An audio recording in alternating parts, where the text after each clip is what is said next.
Alors d'abord, ce qui a été fait ici, justement, c'est la réactivité face à l'attaque, puisque l'attaque a eu lieu dans la nuit de lundi à mardi et hier après-midi, les services de l'État étaient sur site pour constater, et donc la conclusion ce matin, loup non écarté, donc ça veut dire que eh bien, ça ne fait pas tout, mais que l'éleveur pourra percevoir une indemnisation par rapport à la perte qu'il a subie. Ça, c'est un premier élément. Le deuxième élément, évidemment, c'est de mettre en œuvre les nouvelles mesures du plan national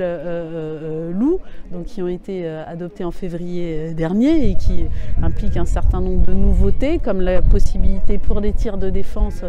d'être plusieurs, 2 voire 3 personnes. Alors, il ne s'agit pas évidemment d'attaquer le loup, mais bien d'envoyer un signal pour lui dire qu'il n'est pas le bienvenu autour des troupeaux. Ça, c'est un élément important. La capacité aussi, effectivement, à faire intervenir les louvetiers ou les agents de l'OFB en nocturne, donc moyennant des formations qui sont dans les tuyaux, moyennant des équipements pour lesquels nous avons reçu les financements. Donc les choses vont avancer de manière assez rapide. Et puis sur un temps peut-être un petit peu plus long, se mettre autour de la table, et c'est la proposition qui a été faite par le sous-préfet de l'Argentière, qui est par ailleurs référent sur le loup pour le département, se mettre autour de la table pour réfléchir d'une part à comment on arrive sur certaines exploitations qui sont non protégeables à se saisir de la possibilité de prononcer des non-protégeabilités,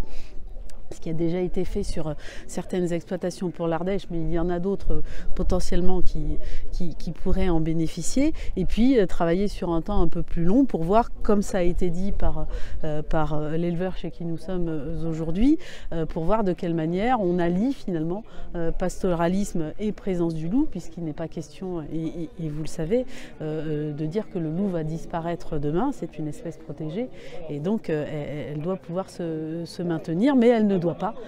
empêcher le modèle d'élevage ardéchois de se développer et de se maintenir. C'est ce qui fait aussi la richesse de ce département. Chaque situation est différente, et donc il faut pouvoir mobiliser l'ensemble des mesures de protection qui sont à notre main. On a parlé des patous, on a parlé des clôtures, on a